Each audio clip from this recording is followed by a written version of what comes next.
make sure what happened then never happens again. We will not tire, we will not falter, and we will not fail. Because evil will never win. AM 1250, The Answer.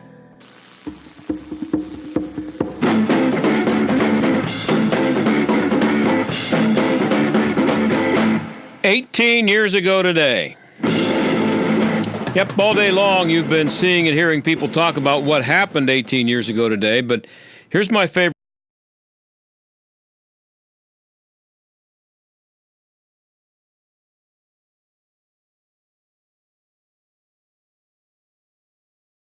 Giving the speech, he was wearing a T-shirt that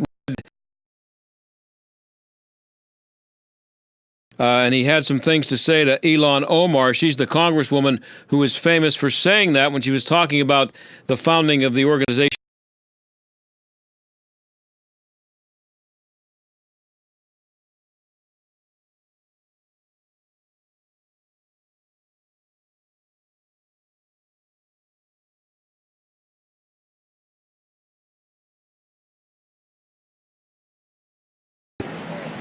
Madam.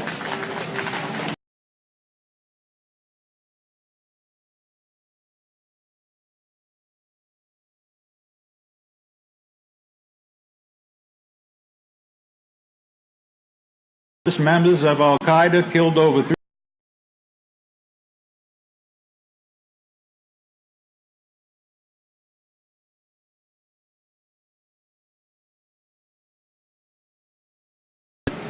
You are relevant.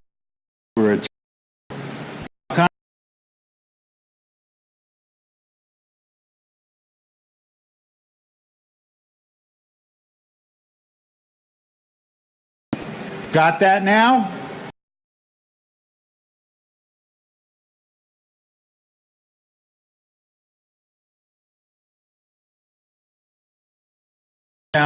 Please, American patriotism in your position demanded. For God and country, amen. Pretty good, pretty good. When we come back, we're going to talk to an expert from the Heritage Foundation on Homeland Security, talk about why there hasn't been another major attack in 18 years and what's being done to make sure there isn't another one. We're also going to get into some of the stupidity at airports and how much of that is necessary, doing any good. And also in our second half hour today, we're going to talk about the Pittsburgh Public Schools and why they stink. And they do. And we have numbers to back it up from a guy from the Allegheny Institute. We'll do all that when we come back. Stick around.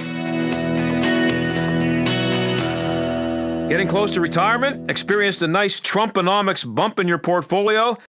Market goes up, and unfortunately, we also know it goes down. Don't risk your retirement to market whims. Learn how you can lock in those gains today by spending time with the team at Marley Financial. Todd Marley and the experts at Marley Financial can help you design a retirement plan that is bulletproof against the market's ups and downs. The team at Marley Financial uses a multitude of different techniques to make sure that you have a retirement plan that is tax-friendly, stable, and worry-free. Oh, and speaking of taxes, did you know that Marley Financial can handle that too? With all the changes in the tax laws, be sure you're taking advantage of the best possible deduction and make sure you know what adjustments to make for your overall financial picture going forward. Call today for a no-obligation consultation to see just how for 25 years the clients at Marley Financial have never had a retirement plan fail. Call 724-884-1496 today, 724-884-1496, or visit them at marleyfg.com. They blow into town with the wind, rain, and hail, and out-of-town storm chasers going door to door, often posing as a local company offering a quick fix to desperate homeowners. If you've had damage to your roof, windows, siding, or gutters and downspouts, you may be eligible to get them replaced or repaired free of charge. Just be careful who you call. Visit WindowsRUsPittsburgh.com for a free inspection from one of their highly trained appraisers. With over 50 years in home remodeling, Windows R Us is the area's premier exterior replacement company for roofs, siding, gutters and downspouts, doors, and of course windows. If damage isn't your issue and you just want something new, you'll love their no-pressure approach, no hidden fees, and one of the fastest turnaround times in the industry. A company who will never skip town when it comes to honoring their warranty. Visit WindowsRUsPittsburgh.com. Mention STAG for an additional 10% off. Windows R Us, proud sponsor of the Jerk of the Week, heard every Friday on the John Steigerwald Show. WindowsRUsPittsburgh.com.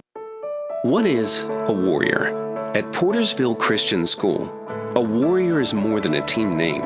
Here, at their fully accredited K through 12th grade Christian school, just 15 minutes north of Cranberry, a warrior is taught to serve, to passionately model the love of Christ toward neighbor, community, and world.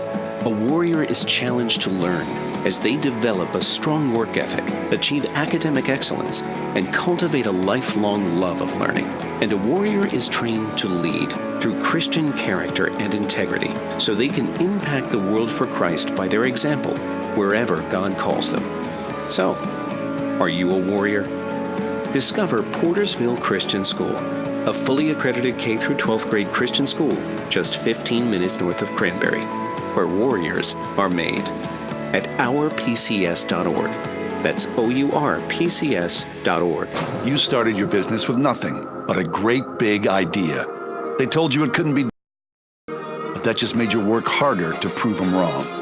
Now look at you, ready to take on the world. Speed Pro Pittsburgh South gets where you're coming from. When they said they wanted to create great big graphics for great big ideas like yours in less time than anyone else, they were told it couldn't be done. Speed Pro Pittsburgh South just smiled and said, "Oh yeah? Watch us." When you need a large format printing partner who can provide high quality visual graphics in stunning detail, from trade show displays to outdoor signs, 3M brand vehicle wrap for your fleet, to window graphics, banners, and decals, Speed Pro Pittsburgh South can handle most jobs in 2 days or less, and can roll with last minute change-ups without breaking a sweat. Who says it can't be done? For a free quote, visit speedpropghsouth.com.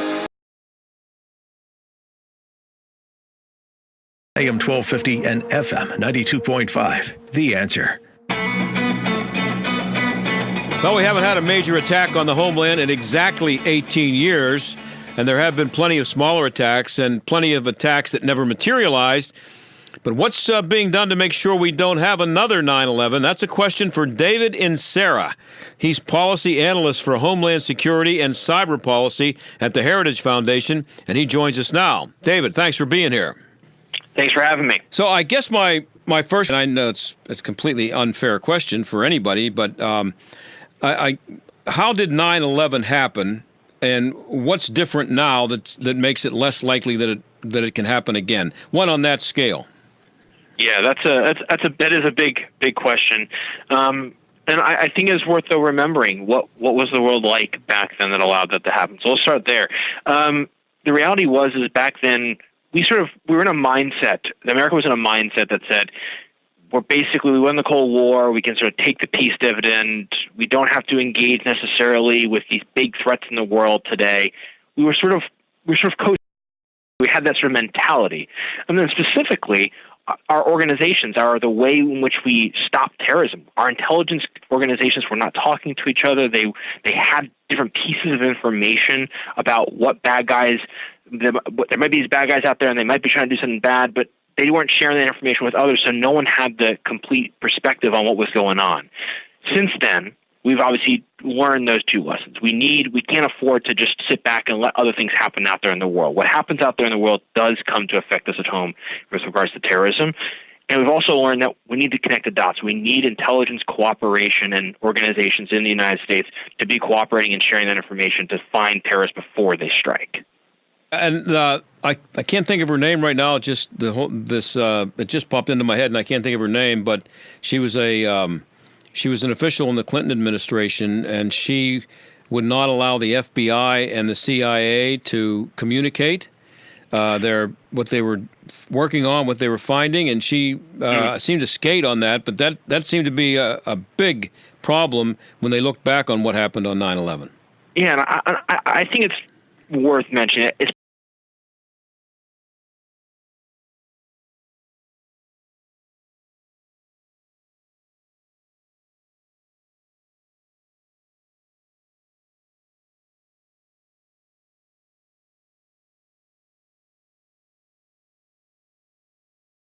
So what else could really hurt us? So I do really think that part of it was that mentality that just pervaded, and sometimes you get caught up in that groupthink. Everyone says we're good.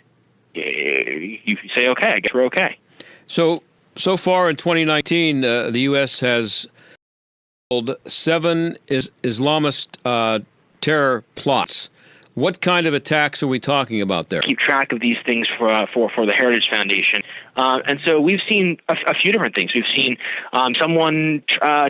He stole a van and took it around Washington, D.C., looking for targets. Thankfully, the police caught him before he could ram it into a crowd of pedestrians. You've seen incidences at churches, people who were trying to go after bomb a church actually in Pittsburgh. That was, I believe, a Syrian refugee who was thinking about doing that. More recently, you had the FBI arrest someone who was going to go after, with a knife or a bomb, a pedestrian area in New York City over Labor Day weekend. So, I mean, we've seen a variety of different targets, a variety of different types of weapons that might be used. But the reality is a lot of these folks are still based on an Islamist ideology, and a lot of these folks are still inspired by ISIS, despite the fact that ISIS, as an entity and as controlling territories, but that ideology still remains, and it's going to be around for a long time to come. And the attacks that you're talking about, the ones that were foiled, they seem to be small attacks. I mean, if 50 people are killed, it may seem small to everybody except the people who know are related to the 50 people who die, but it's still a big deal. But it's not like 3,000 people that 18 years ago. How confident should we be that while these small attacks are being snuffed out or sniffed out, that there's not a big attack being planned that we don't know about right now? Yeah, so that information sharing that I was talking about earlier, that sharing between the different organizations of our government and all the intelligence programs we have, those programs have served us fairly well in finding these bigger cells, because whenever you have lots of people, multiple people communicating an idea, buying terrorist materials, materials they want to carry out their plot, engaging in sort of shady activities to plot or to plan their attack, all those decisions that they make, all those actions they make are potential ways for us to find them. And the bigger that circle is, the more likely it is that we're going to pick up on it. And so we've done a much better job being able to stop those bigger attacks. And indeed, as a result, most of the plots we've seen in the past few years, these one or two individuals who they're looking for help. And so they reach out to someone who's usually an FBI agent undercover, and thankfully we're able to get them. So I do think we've made dramatic steps forward in being able to stop these more complex, larger attacks, which is good for all of us. Yeah, there seem to be a lot of lone wolves out there. Mm-hmm. And not to say that they couldn't do a lot of damage, but we haven't seen... what occurred to me, too, is that, we're talking about 18 years ago. In 2001... the internet was out there, but it was nothing like it is now. Social media, I don't even think existed back then. If it did, it was a minor thing. What's the difference now because of the ability for someone like this guy in Pittsburgh, here in Pittsburgh? He said he was pledging his allegiance to ISIS. Well, is that all it takes now to be considered a terrorist, to just go on the internet and say, hey, I like ISIS, I agree with everything they're doing, and I'm joining up, from actually physically going to Syria or to Iran or someplace and joining up with a terrorist organization? Yeah, it certainly is. And yeah, so to be clear, the folks that I'm looking at are people who also then, they're not just saying, I like a terrorist ideology, I like this group. They are specifically planning an attack. And so it is an important point, because there are a lot of people who may be Islamists. They buy into an ideology, right? That says that Sharia law is great and we should force it on people. Everyone should obey it. And then there's a much smaller group of people who say, and I'm willing to take action to attack people who disagree with my opinion. And that's where the terrorists come. They're physically going to use violence to force that belief on you. But yeah, unfortunately, that ideology it is easier to get at. That radicalization is in some ways easier to get at because of the internet, because of the propaganda videos. So these were started largely by Al-Qaeda. There's still Al-Qaeda propagandists who are widely read and watched by people as they're radicalizing. So this material has a long shelf life, and it's still being used to radicalize people even a decade or more later. But it is an issue what happens online. But let's also not forget the in-person connection. Very often there is an in-person connection, someone who helps radicalize someone else. And so it's important to go after both the online stuff and the in-person radicalization. We're talking to David Inserra. He's a policy analyst for Homeland Security and Cyber Policy at the Heritage Foundation. What's the possibility that terrorists have been coming across the southern border, maybe in small numbers, and then meeting up somewhere? Because one or two can come over at a time over a period of these. What we found out about these terrorists is that they're very patient. Yes.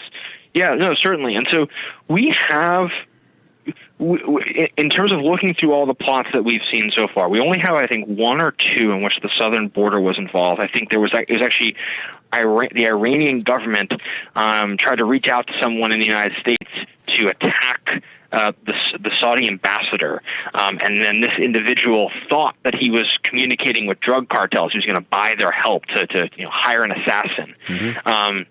Once again, thankfully it was us, and so we intercepted that. But yeah, I mean, the southern border is a potential way that terrorists can think about getting resources or getting manpower across that border. Now, like I said, we haven't seen it yet, so I can't say that it's likely because so far, at least, we haven't really seen it.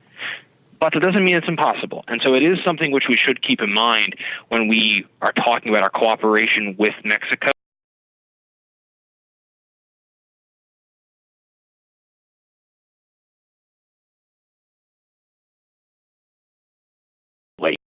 We need to know ahead of time. And David, how much of what we're doing at airports, with having old ladies take off their shoes and that kind of thing, how much of that is wasting time, and how much of it is actually not producing results, but preventing anything? Yeah, so this is something which I think this is, by the way, the average American, when they experience the results of 9/11, the most average Americans are going to see it in the form of the TSA, right? That's the most obvious way they're going to see the new security measures. And I'll say this: many of the things the TSA does, they are important. That being said, we know that they're not necessarily carrying out those duties all the time very well. We know in the past few years they've failed some of those undercover tests at alarming levels. And so I think there are conversations to be had about, is it time that we reform the TSA? One of the ideas that we have is actually to privatize it, not to go back to a pre-9/11 mindset, but most other countries in the world have private contractors do the screening, and then the U.S. government, they're the overseer. They can crack the whip really hard when mistakes are made. Right now, it's kind of like the problem of, if the TSA makes a mistake, well, is the TSA going to discipline itself? I think it's a better case for if the TSA is the regulator and we have private sector companies doing the security. I think it's a better way for us to get better security outcomes, and actually would probably even cost less money as well. I did a lot of traveling in my job, and I've been a lot of places, and I've reached the point where I don't want to go anywhere ever again on a plane. I haven't been in an airport in about 8 years. And my goal is to not fly anywhere unless if you have a charter, Dave. I'll go with you, but I'm not afraid of flying. I can't put up with the stupidity at the airport. The woman that you spoke to a few minutes ago, Erin, who's our producer, she just told me I was asking her about some of the things I might have missed at the airports lately, and she said that when her mother, who's in her 60s, was going through, they pulled her aside. They took about 5 or 10 minutes to swab her skin to see if they could find any, residue of some explosive material on there. Now, when I look at that, I say, how many times is something that stupid taking place at an airport, and you multiply that by all the airports, that while you're wasting your time with Aaron's mother, and you multiply that by thousands of times, where that energy and money could be spent better than doing that. And just how is that doing any good? No, I understand. Some of that is what they say is the random effect. They say that if you do it randomly, they hope that provides an extra level of deterrent, and maybe people are convinced that it's not worth it. Might not be able to sneak through. It's a partial deterrent, maybe not a very strong one. But I think actually a better example of the technology that could be used, so that's trying to detect bomb residue. A good example of another technology, which I'm a huge fan of, is the bomb-sniffing dogs, because that's a more passive version, right? And every single person passes by that dog, and so effectively everyone gets scanned by the dog. And we've actually found that we've tried the best with technology. Nobody beats a dog. The dogs are faster, and yeah, they've got other issues. You got to manage them, you got to train them, and all that stuff. But it seems like the dogs are very often some of the best equipped and best tools we have. It's amazing. But yeah, so there maybe are different tools we could use in certain circumstances. But I think this is a case of the TSA trying to add additional layers. Yeah. But it's unclear how effective they are. Well, and you mentioned dogs. I've been wondering for years. I had an experience. I traveled with the Steelers for many years doing sports. And I traveled on their charter. And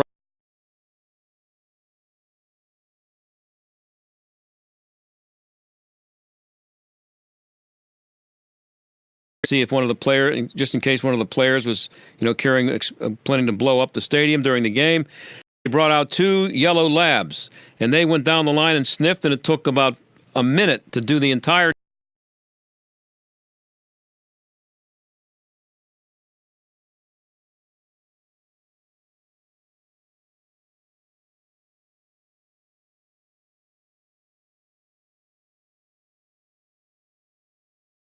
gatherings and for the secure government locations. And so I know we have increased that. And I know Congress has, but I legitimately, it is amazing how effective they are.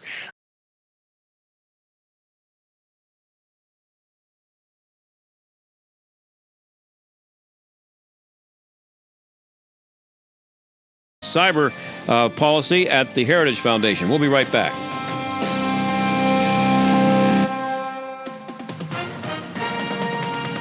With SRN News, I'm Keith Peters in Washington. God bless America.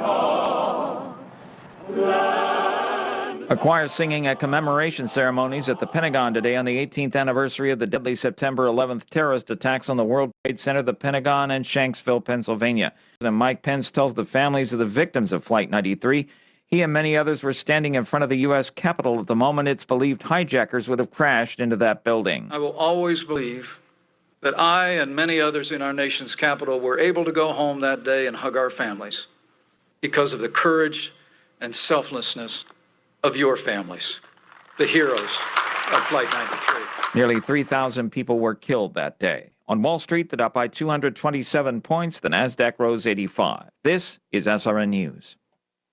So when people first hear about Medi-Share, they have questions, some really good questions, starting with the obvious. What is it? Well, Medi-Share is a Christian healthcare sharing ministry. It's not health insurance. It's a different way of doing things, which leads us to the next question.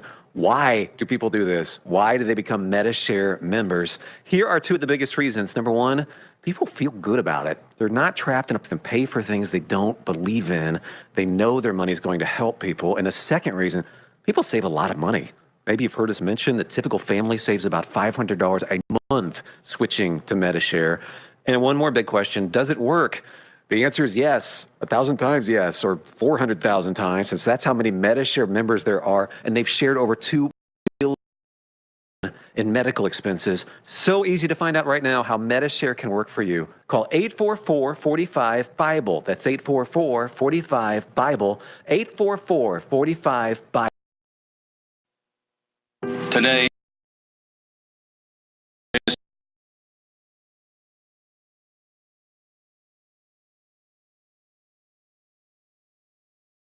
as a country, this scar, this stay.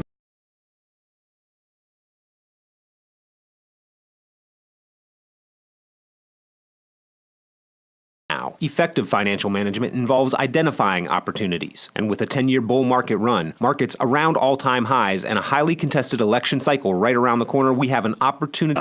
Renovation, expansion, Nello Construction, the choice for business. See the projects, begin the journey at NelloConstruction.com. Here is your new bed.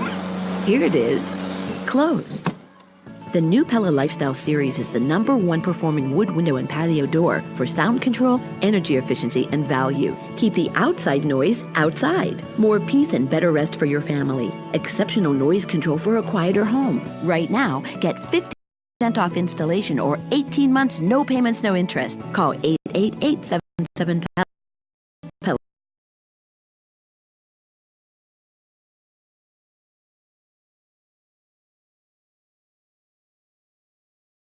Or how you're sure they protect what matters most. At Abernathy and Hagerman, we will work with you to establish an estate plan that nominates a guardian for your minor children and that your assets are used for your family's benefit. Judge for yourself. For legal help that lasts a lifetime, visit a-h.law. Stuck in traffic? We've got the answer. Heavy volume just about everywhere on the Parkway East. That's very busy outbound Bay Street to Edgewood, Swissvale. On the inbound, also busy on the Parkway West, outbound Parkway Center Drive to Carnegie. Delays continue inbound 28 Freeport Road to the Highland Park Bridge, and outbound is busy from Parkway North to the 40th Street. That's a look at traffic. I'm Jenny Robinson. AM 1250, The Answer. Weather. For tonight, partly cloudy skies, a warm and humid night with a shower or thunderstorm in a few spots, a low of 67. For tomorrow, a mix of clouds and sun, warm and humid, a couple of showers and thunderstorms around, a high of 83. Patchy clouds and humid tomorrow night with a low of 65. And for Friday, another humid and warm day, intervals of clouds and sun, and an afternoon shower or thunderstorm around, again, a high of 83. With your AccuWeather forecast, I'm meteorologist Jake Soja. This is the John Steigerwald Show on AM 1250. The Answer.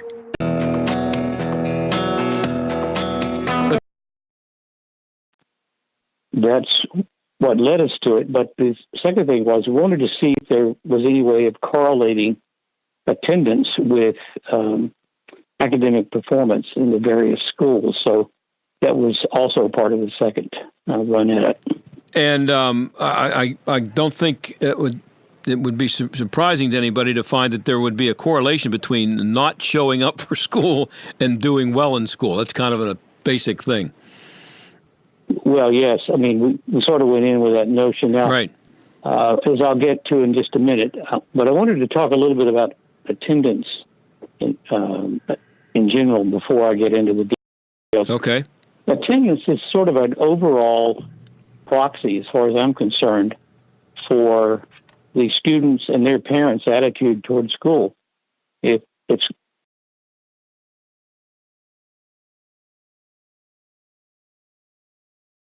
getting them there, and when they get out into high school, they may be telling their parents that they're in school, but they're not. But there are some schools that have horrendous attendance problems. Others doing reasonably well. None are as good as most of the good suburban school districts, but there are a few schools within the system that are hanging in there pretty tough, but their academic performance does not necessarily reflect their it's better than the school average.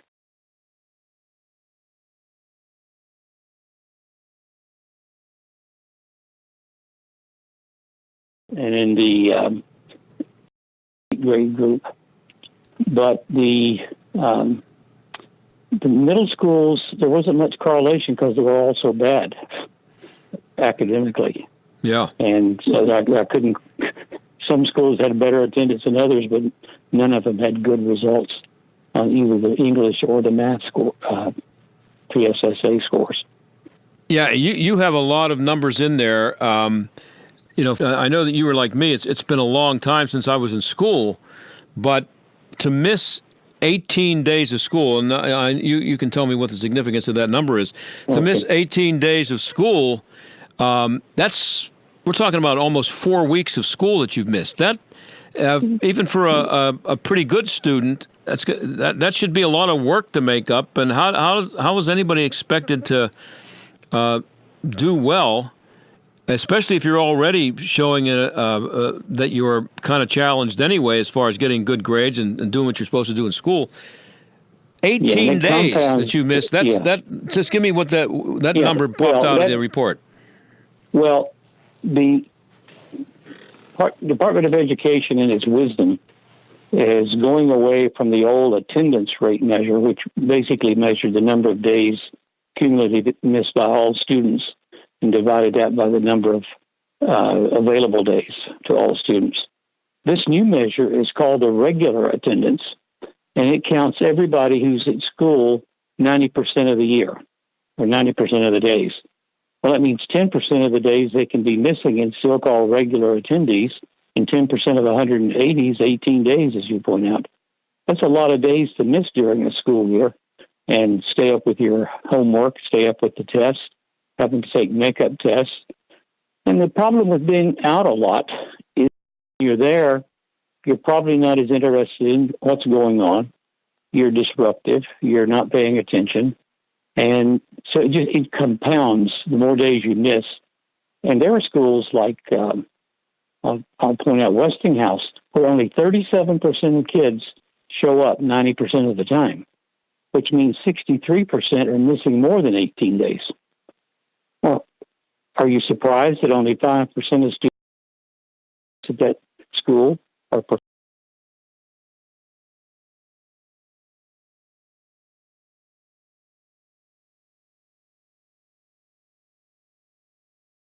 That's 2/3 of the kids are gone 4 weeks. So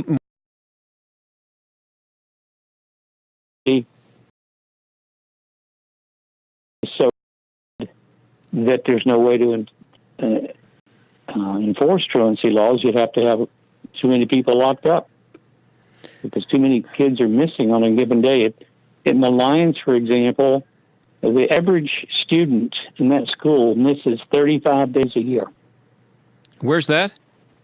The Lions. Oh, okay. And that's a city school. Yeah. That's a 6 through 12 in Pittsburgh Public School District. Give me that number again. 35 days a year on average in 2017-18, which is the latest data. That's 7 weeks. There are 9 weeks. If I remember correctly, there are 9 weeks in a quarter. I don't know how they do it in school these days, but or a report period used to be like 6 weeks. And there'd be like 6 of them. A quarter of the school year. But what is is there a price that a kid pays for missing 52 days of school, other than just getting bad grades, which everybody else gets anyway? Well, the problem, John, is that these kids keep getting passed on, even though they can't. That's the other thing. Score on these PSSA tests. They can't perform at grade level. In fact, over half of them perform at below basic. They're not getting much of an education at all. And you take a fifth grader who can't do fifth grade work, and you move him on to the sixth grade. How do you expect him to do sixth grade work or seventh grade work? It gets worse as they go along, and so you've got who cannot pass the math test with great numbers. And they don't do all that well in English. As the great Walter Williams has said, what they're doing when they give these kids a diploma, it's fraudulent education. There is not everyone, but so many come through there and go to their graduation ceremony, and they're handed a diploma which they didn't earn, don't deserve, and they completely devalue the whole concept of a diploma. Yeah, it's a mockery. I mean, politically correct it is, but in terms of the effect on the economy and on these kids' lives, it's a disaster. Well, how are you going to get a decent job if you can't read and write at 8th grade level and you're graduating from high school and you can't do 8th grade math? Yeah, and here's my question when you talk about that. I think you mentioned that the Philadelphia schools are actually, they bring the state averages for attendance and test scores down because they're worse than Pittsburgh.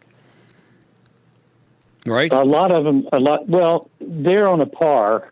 I think they're probably on average worse in the K through 8 grades.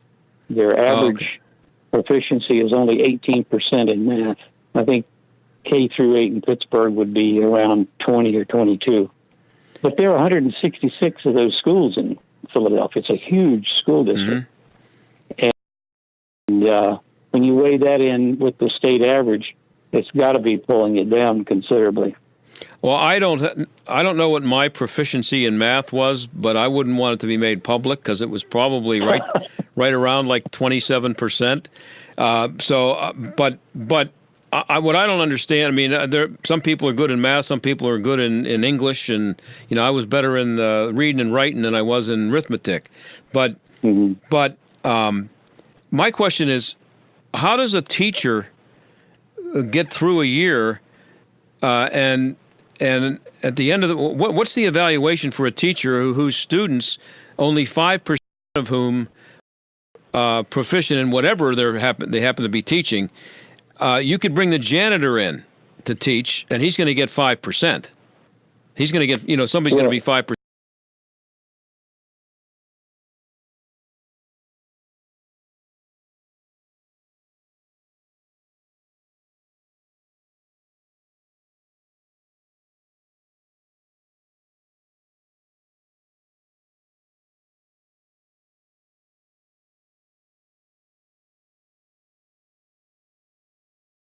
The students are so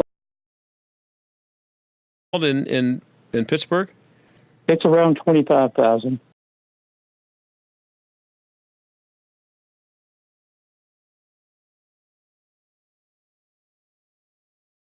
The return I'm getting at is 20% success. How come I keep paying them 80 or 90,000? And I get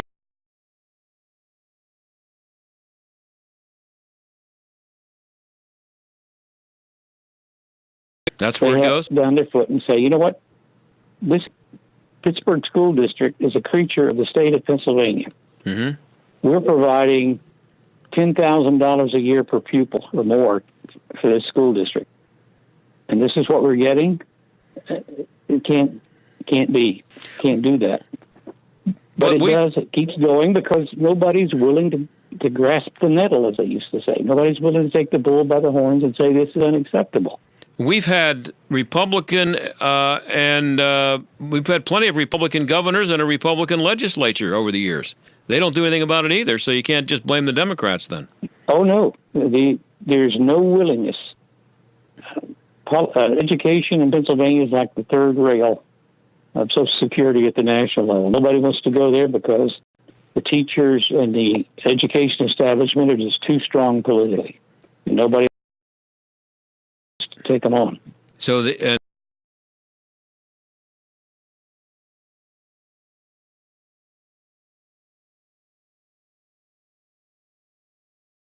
correct and very liberal. And so they've let the school districts it's not just the Pennsylvania problem. As Walter Williams talks about,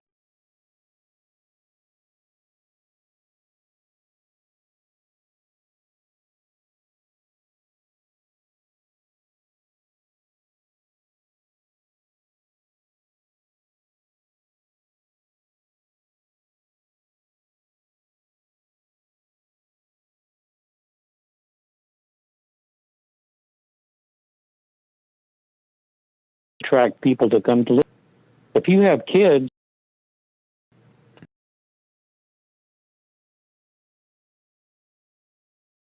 in the Pittsburgh schools, nope. Unless you magnet school,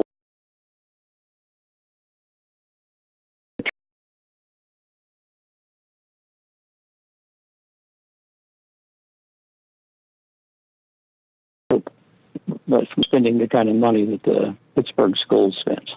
we've got to finish up here with Jake Haulk. Do you have any numbers on the number of...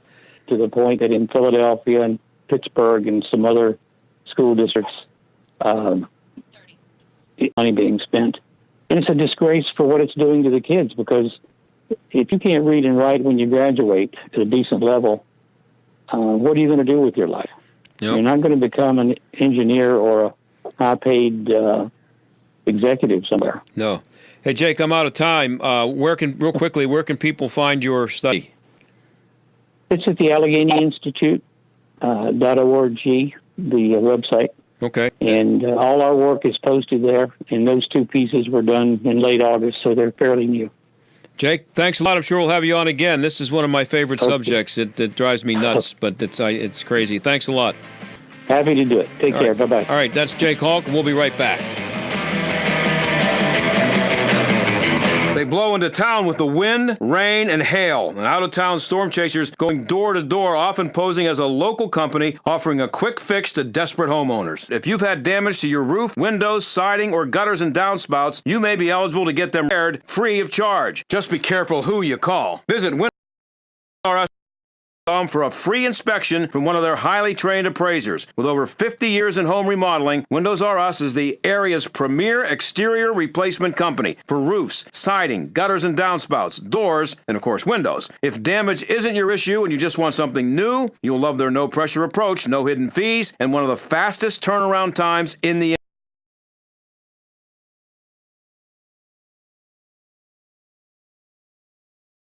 Windows R Us Pittsburgh.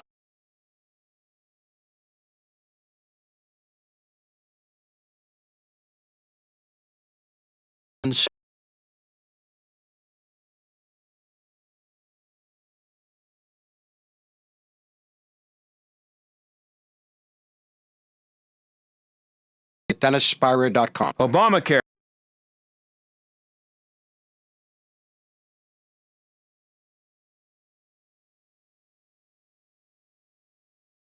that has been on the forefront of health insurance for years. Todd Marley at Marley Financial. Todd and a team of professionals are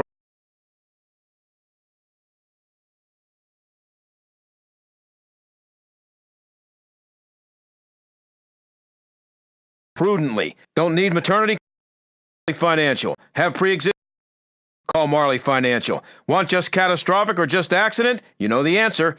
Worried about the penalty? All of Marley Financial plans are penalty exempt because they know how to design the plans. Most of their clients save 30 to 60%, which can add up to several $1,000s a year. Call Todd at Marley Financial, 724-884-1496. That's 724-884-1496 on the web at marleyfg.com. Hi, my name is Ryan. We're the owners of South Coast Tax.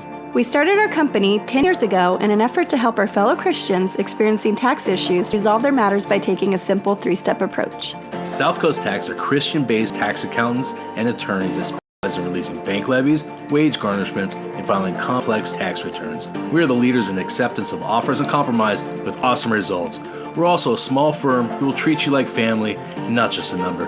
Call us today at 1-800-TAX-1176 for a free consultation, and we'll take the time to explain all of the programs that you qualify for in order to allow you a fresh start. Proverbs 15:22 says, "Plans fail for lack of counsel, but with many advisors, they succeed." Call us today at 1-800-TAX-1176, and together we can help achieve this goal by putting the IRS debt behind you for good.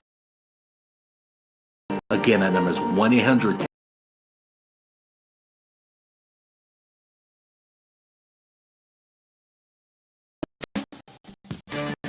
Text and whatever. But when you get behind the wheel, give your phone to a passenger. Put it in the glove box. Just don't text and drive. Visit StopTextsStopWrecks.org. A message from NHTSA and the Ad Council. The John Steigerwald Show, AM 1250, The Answer. Times, you know, the paper of record and all that, the grand old lady or whatever it was called. It's almost like you have like freshmen in college working there, interns.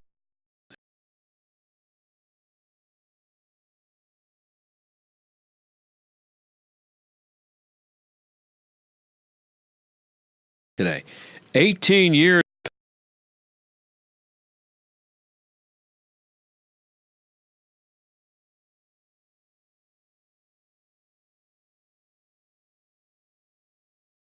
Airplanes flying by themselves just decided to fly into the World Trade Center. It was flying airplanes. Guns commit murders. So that got a lot of people's attention. And New York Times started getting ripped on Twitter, and it was a story about, it was tweeting to promote a story about what happened on 9/11, and so then the New York Times comes back with this, 18 years have passed. He said they came back and said that they sorry they made a mistake, and they corrected it and said a terrorist attack. No mention of, they wouldn't want anybody to get upset. So that's what they came back with after getting trashed all over Twitter. Who's working over there? What are they trying to get Donald Trump elected? because they're doing a really nice job. I hope they keep up. I'll talk to you tomorrow. Bye.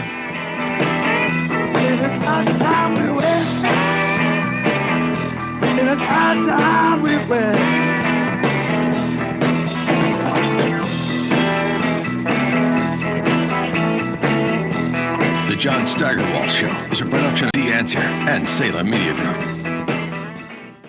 Community Bank. City Mission. Number 1 Cochrane. Highmark Stadium. Peters